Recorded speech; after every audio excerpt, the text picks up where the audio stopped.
Cool. Welcome to this ChannelX 2026 Leaders Interview. Delighted to be joined by Matthew Ferguson of eManaged. Welcome, Matthew. How are you? I'm delighted to be here, and it's good to see you.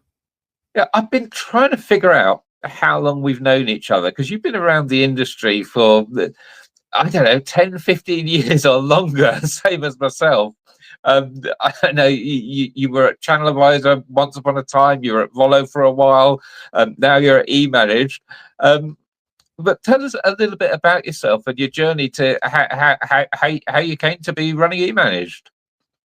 Yeah, I think we had interactions when I was at Channel Advisor, and that's how I came to know of you. But I think the first time we worked together was when I wrote a LinkedIn blog post in a very tongue-in-cheek manner, complaining about sellers not using eBay item specifics enough.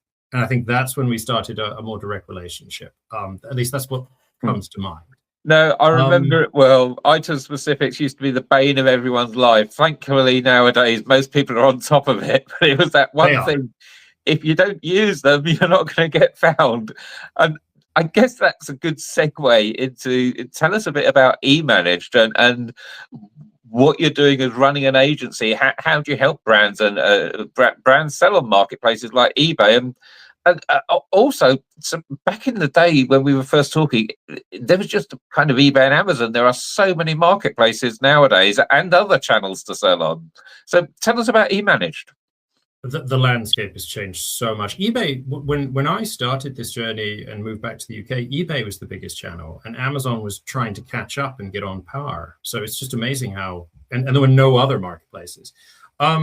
Yeah, so gosh, me. So in a nutshell, I've been doing e-commerce for 20 odd years. I've been in various different roles for e-commerce, and the agency was what I almost call an accidental agency. I was moving jobs between solution providers. I was poached. I was well looked after, but I was just offered an interesting, better package. And at the time, I said, well, look, if you take me, you do need to consider the best I've got in the team here. We're a good duo. He's rock solid. And funnily enough, he was the man who was the first client I ever launched at Channel Advisor. And he was the most annoying client because he was so detail orientated. The agency was really born during the transition when we were both changing roles, and we both had several clients, ex-clients, I guess, come to us privately, message us, WhatsApp us, message us on LinkedIn, I believe, a lot as well, and just said, look, can I hire you? Are you interested in a job? Can you moonlight? I'd like to have you at least continue to run the account in some capacity. And between the two of us, we recognized, well, we've got more than enough business here to just start an agency. And if there's ever a better chance to get self-employed, which we'd sort of casually talked about over sort of, coffee breaks and things like that, now's the time. And so the agency was born just shy of, I think, 11 years ago now. It's been a long journey. And I think we started helping sellers manage their marketplace affairs on various channels, optimize their item specifics on eBay, build their titles on Amazon, launch their product. And that's still what we do today, but obviously a lot's changed in the industry and we've adapted. If only it was still that simple. There is so much more to selling on channels nowadays than just some attributes in a title. Well, back then everyone was a retailer. Brands shunned marketplaces and wanted nothing to do with them. And of course, now retailers are getting squeezed on marketplaces and brands are adopting them left, right, and center. So everything's changed. Everything's changed. So one of the things I've been dying to ask you is when a brand should consider hiring an agency versus in-house. And I see two common mistakes here. Mistake number one is we've got a problem. Don't worry, we'll outsource it. Let's get an agency in. And conversely, the other mistake is, oh, we've got a problem. We need to hire loads of people. We need to build in-house expertise, all to solve some little problem an agency could do in sort of 5 minutes because that's what they're set up for. So when a brand's thinking of of their needs. So how do they balance what they should do in-house versus what actually makes a lot more sense for an agency to do? I think there's different things you would balance, and it would all depend on the situation and the problem you're trying to solve. So there is no right or wrong, of course. And I guess sometimes I guess it's a case of doing one and then migrating to the other, whether it be migrating in-house or migrating to agency. You can certainly move from A to B or from B to A. I think thinking about it sort of holistically, there are advantages for an in-house hire that an agency will not match. They are on the ground with you. They can connect people, they can build consensus, they can lead workshops, they can build processes, they can own relationships a bit better, and they can carry the cultural and brand identity and sort of tone of voice better. And they can also police things internally and sort of go multi-department when they need to try and coordinate different things, because marketplaces requires sort of a multi-skill set and different areas of the company sort of ticking like clockwork together.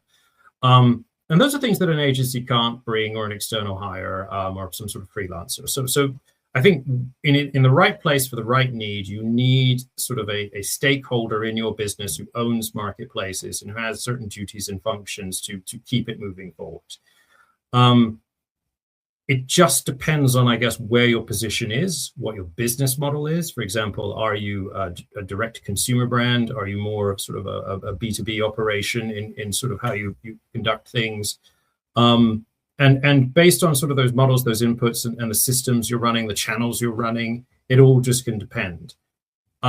Agencies have different advantages that a single hire doesn't have. And that's much more about focused skill set. It's about bandwidth. It's about a wider collective of sort of knowledge base that you can tap into.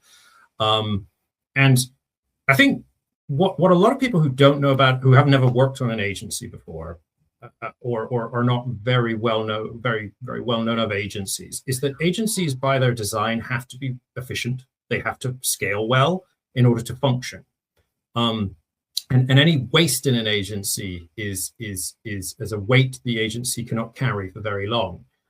So you can tap into those sorts of methodologies and processes that are pre-made because the agency needs them to function, and you could take advantage of that for a lot of different types of workloads and different skill sets that are required. And I can only speak for our agencies and the ones that I know. Agencies can offer a lot more adaptation and freedom. When you hire someone, there's obviously HR requirements. There's emotional intelligence and people management skills. There's a degree of bottlenecking, sick leave, holidays, time off, professional progression. So anyone you hire is not there forever.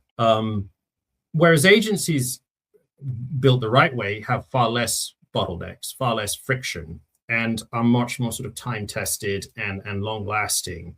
I would say reliable where done right. So yeah, it's about the need. It's about the situation you're in. I think that in an ideal scenario, you often need an in-house hire, and you need agency support for the way marketplaces are today, because there's just so many different skill sets required. It's nuanced. One person's knowledge is just not enough to really guide everything. So you need to find that balance, and that balance can look very differently between organizations. And on a similar theme, another one that always intrigues me is when a company should develop their own integrations, or should they just be using tools that are readily available on the market? And I know that some companies have built their own integration, and it's been so good that they've actually pivoted to selling it as a solution, whereas others have spent tens of thousands, hundreds of thousands sometimes building an integration that they've never really got on top of and been able to maintain and keep up to date, and it just becomes sort of a chain around their neck. So when should a company similar to agency in-house, when should they bring their software in-house, and when should they be looking for tools that are out there that other people are maintaining? There was this. Sorry, I'm going to answer this in an indirect way at first. There was this common thing that went around about World War II, where the bombers would come back, and they would see where all the bullet holes were. And so they would put metal plates where the bullet holes were, thinking that would stop them from getting shot down more. And then someone suddenly thought, well, hang on, the ones that aren't coming back are probably getting shot in the other places. And I think that's the danger that a brand can find itself when thinking about this space. That's certainly my perspective of where I come from it. I see the airplanes coming back with the bullet holes, and the bullet holes are always about, we've outgrown this technology. This technology is bottlenecking us. This technology is holding us back. We've got a 12-month development cycle to get to the next tiny little iteration so that I can launch this channel, which means this year I'm going to have zero revenue on that new growth channel. And more often than not, that's what I see. So to your point, yes, there are some brands that make great technology and then they flip it, and that's also a standalone and it stands the test of time. They are, in my opinion, probably infant. They were tiny compared to all the brands out there that outgrow their technology and wish they hadn't built it. So I am very much leaning into don't build your own integration and software.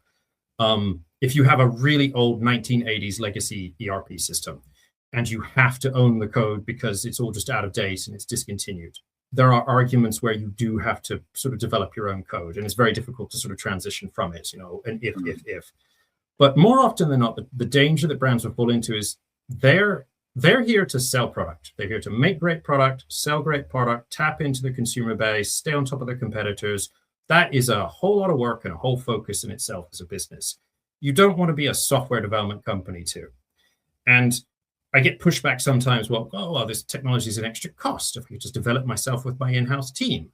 And so my rebuttal is, well, your in-house team is a cost. And also, it's not a one-time build. There's an ongoing maintenance. There's going to be API changes. This code's going to depreciate over time. You've got a server cost. So you've got all these built-in costs you're not thinking of. At the end of the day, tools that are designed to run listings, run stock, manage couriers, manage these integrations, that's what they do. That's what their focus is. Let them do what they do so that you can do what you do. Sell great product, innovate great product, tap into a bigger consumer base. So I'm predominantly in the camp of do not build your own software unless you absolutely have to. Very small situations where you do. Take software off the shelf, integrate it properly, leverage it properly, and be who you want to be, not try and be two things at once. So I guess the lesson there is, if you're on a real old legacy system that the company just can't get rid of, is build connectors to the new technology and then let someone else manage it. Everything's got an API or a connector nowadays. Just build the bridge between the two, or preferably rip it out and start again, even if it's a huge cost. Well, I guess I would challenge the question. If you can't change the software, why can't you? Because there's stakeholders that are comfortable with it and have a whole role and reason to exist in the company wrapped around it. That's a bad reason to have antiquated software that's holding you back and slowing everything down. But yes, it is difficult. It is difficult for big organizations to rip out a core old piece of software that is interconnected everywhere. I don't think lightly of the work involved. Just it's sort of short term, long term. If you keep punting it, if you keep pushing the boat out as to when you solve it, what you're actually doing is slowing down the wider opportunities you can tap into and not leveraging what's out there, which usually is just the better way to go. And talking of what's out there are so many tools available nowadays. Some are almost just little widgets that do one thing. Others are huge tools that do a multitude of things, everything from listing to order management to warehouse management to courier management. How do you navigate the tools and select the right ones? And how do you run a vetting process for this to narrow that list down and decide which tools to use? So as you can imagine, this comes up all the time for us. We've got 10 years of vetting procedures and methodologies that we run through, and our team runs a good dozen different softwares for different clients, or at least a half dozen, and we've worked with 20 plus of them on the market from all sorts of different shapes and sizes. And that's just the channel listing ones. We're also obviously quite knowledgeable of the PIMs, ERPs, and the various IMSs that connect into them, and the pros and cons of those that we've picked up over the years. So in a way, we're very well suited, I guess, to help navigate brands in this space, because we're agnostic. We don't mind what software you use, and we can just give you really objective, no-nonsense advice as to this is good for you, this isn't. Picking them is definitely tricky, and I think I would encapsulate the key pitfalls that brands fall into in a few different ways. I would say that, first off, and this is not to besmirch salesmen, sales reps don't know the detail. Their job is to get you interested in the product, tell you its features, but they don't know the detail. So I'm not here implying in any sense or format that they are misleading sellers at times, but sometimes they will say something that is technically true, but the detail is what counts and is what creates a pitfall once adoption is made. Yes, we support that channel too, just like this other competitor you're thinking of, a sales rep might say. But how do you support it? Do you support it in all the same ways? And so you can very easily have these glossing over of topics in conversations between two stakeholders that are trying to make a decision without understanding that by glossing that over, you're actually comparing two very, very different things, which could be a make or break to your organization's value in getting out of that software. So you've got to be detailed in how you look at this. You've got to do the demo calls. You've got to compare the results. You've got to create comparison spreadsheets, if you will. You've got to have secondary conversations. You need to be quite measured in your approach, because once you sign up, it's very difficult to reverse course and pick a different system, especially the more you go down it. And you've got to think for the long term. So this system is about fixing the problems here and now, first and foremost. What are those problems? Do you know them? Do you know what you're trying to solve? Do you know in detail how you should solve it? Do you know what good looks like? And a lot of time brands don't. They know they've got a problem, but they don't actually know what the best look of good would look like to solve it. They assume it's a slight improvement when it could be a much bigger improvement. Once you've got those problems identified and you're starting to go through the process of what's going to fix them most, you need to get some clarity on what benefits it does, because the technology, in my mind, it needs to solve the problem, but it also needs to give you some value add as well on top. It needs to do both, ideally. There's plenty of software out there that is capable of doing both. And if you can only find that does one, you probably haven't shopped around enough. So make sure it's not only solving the problems, it's giving you clarity on reporting. It's making it easier and faster to do certain things on a daily basis. But funnily enough, I think the thing that catches out a lot of brands is that you will have a director, an owner of a company, a head of e-commerce, leading the conversation on the software, mapping out what's good, what's bad. Then they'll hand over the day-to-day management to a team member of staff, who's really only been on call and kind of like hovering in conversations. And a lot of the time that staff member isn't been bought into it. They haven't been connected to the value proposition and what to get out of it. And there's various different times where I think staff members in an organization have perceived technology as a risk to their role. So they don't have an incentive with that mindset to adopt it and fully embrace it. And then other times they have a lackluster focus of onboarding, processing, and training. And when the tool is delivered to them, they don't use it to its full potential, which then creates a knock-on problem 6 to 9 months down the road where, why am I paying for this technology? I'm not getting the value that was promised. And I'm not implying anyone's being deceitful. There's just no one's really wised up to the realization that they haven't got the value because they haven't adopted the tool the way they needed to, and they haven't committed themselves to it. And I think that's one of the I think that's one of the biggest things I've ever seen, that people buy a tool and they use it just for listing on marketplaces and gathering orders, and all of the other value in the tool, they never even touch it. Time and time again, we audit the use of software. They're on a Channel Bull, a Linworks, a Channel Advisor, now Rhythm.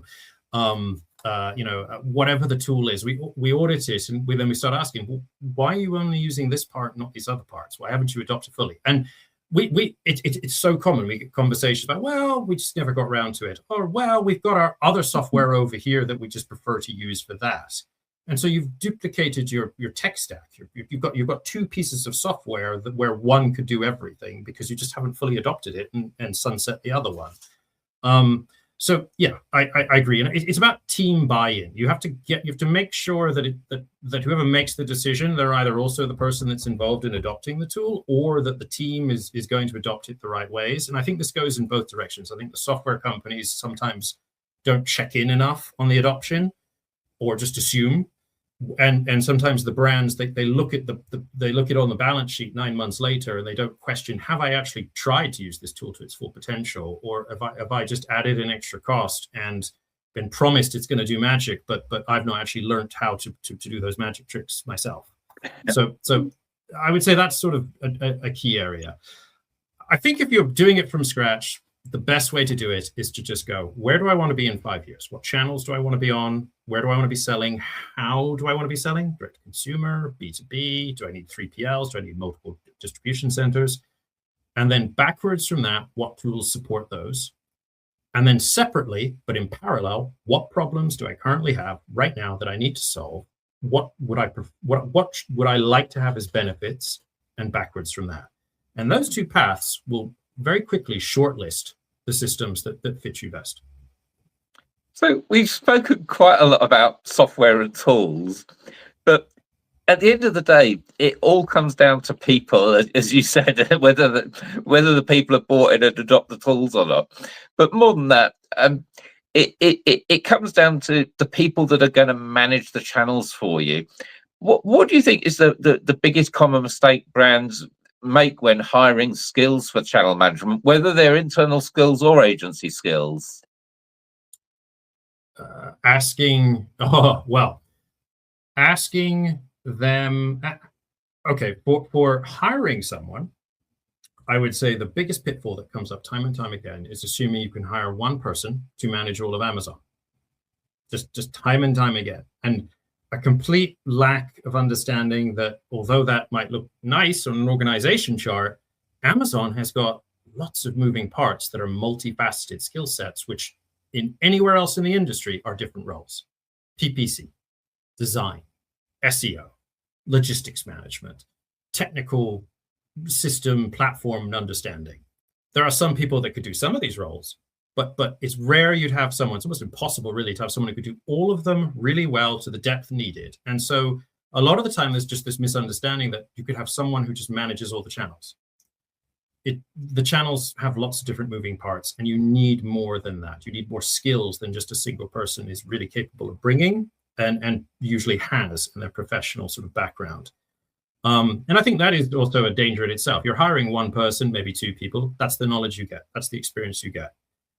There's a lot of knowledge you won't know or won't see compared to, say, an agency, which has a team and is collectively sharing internally all of that knowledge and just has a lot of different past experiences to draw from to know how to navigate this situation. So those one or two people you hire, everything is new to them or a lot's new. An agency, it's well-trotted territory. We know exactly what to do. And I think that's one of the key pitfalls for when you're hiring someone. I think it all comes down to, I guess, also just what you're trying to do. Are you looking to, again, expand overseas? Are you looking to police your pricing better across all of your channels? And if you are, do you have a vendor account? Have you understood that vendors pricing it all over the place? Are you going to launch all of these channels competing with your vendor sales where vendors get a win on price all the time? Is there enough clarity of thought and understanding how these big pieces, which at times you consider siloed, are actually all connected to the same e-commerce ecosphere and the same sort of buyer pool a lot of the time? And there's sometimes just a lack of self-awareness in terms of how A and B are connected to C and D over here. So I think those are definitely some mistakes where brands that they'll tell themselves they need certain skills, or they'll think those certain skills are compartmentalized into one or two roles, when actually you need a host of skills. And I think that draws back to your first question, really. It's good to have someone, stakeholder, leader in your business, but that person's going to need support structures. They're going to need part-timers or freelancers or agency support, because they just simply won't have everything in-house in their head to do it all right. And even if they did, they probably don't have the time to do it all. PPC itself is labor intensive. It's time intensive. Reporting as well. And so it's sometimes just a lack of self-awareness at what the marketplace needs. And I think that brings me nicely to my final question, which is, tell us a bit more about what eManaged do. And I'm thinking, tell me from a prospective brand client, what would your ideal brand to work with look like? What should they expect from you? Are you looking for a brand that's got one specific problem that they need an agency to solve? Or is a better client for you a brand that is all over the place and wants lots of problems solved? So I mean, the senior team on over here are just natural problem solvers. We gravitate towards problems. If the bigger, the more complicated the problem, the more we want to get our teeth into it and fix it. That's just kind of in our DNA. We love to solve problems. I too. If there's a problem in front of me, it will just chew in the background of my brain until I've figured something out for it. We work with any size or shape. We have a very modular structure. So if you have a really solid operations team, but you lack PPC understanding, we have a PPC component that can connect into your team. If you have a really solid marketing background and you know PPC, but you have no idea how to create listings and manage sort of uploads or a system to manage channels or how to create SEO titles, we can do that instead. If you lack it all, we can do it all cohesively. So we're very malleable in that our team is no jack of all trades. We have specialist roles, and we can bring those roles in when you need them in a very pragmatic monthly basis or as a full package ongoing sort of team. And we've worked with household name brands and still do, but we also work with startups that are sort of 1-2-man band operations. I'd say the biggest change we made over the last few years is that we've also got two different models. We used to only be, we always said we want to be your management team. We want to embed into your team. We want to be your team. We want you to value us. And we've got clients 8-9 years in sort of relationships with us. So that has always been kind of our starting point. Over the last few years, we've recognized that some sellers don't want to manage it. They just want to get it sold. And so they want to just be disconnected. So in the last few years, we created a seller of record and sort of merchant of record model where we work purely on commission as well. And so it all depends. If the brand wants to be hands-on, direct to the consumer, they've got some existing team members, we build a package that suits them there. If they really just want to say, look, I'll sell it to you wholesale and just make me money, please, and represent me online well, fine, we'll do that too. And then we've got all sort of like the different variables in between, because no two brands are exactly the same in how they want things to run and where their position is. So we're really quite flexible and malleable when it comes to huge wide range of skill sets and a wide range of services, from a managed service will do everything to a plugging that one specific hole, whether it be PPC or listing or SEOs, whatever. What I'll do, Matthew, is I'll put a link below this video to eManaged so people can get in touch. No, please do. I'd say the one thing that we do that most agencies don't is that we can just adopt your existing tech stack. If you're on a system, we'll run that for you. Whereas, I think a lot of agencies either want you to use a particular system. But we're just always happy to help. We're really quite corny and geeky when it comes down to it. We're self-made. We get to pick who we want to work with, and we get to invest for 6-9 months at our cost into a brand because we see the long-term potential, and we do. Fantastic. Oh, Matthew, thank you so much for your time. And if you're a brand that's got a particular problem, or you want your whole operation managed, then eManaged the place to go. Thank you so much. Pleasure as always.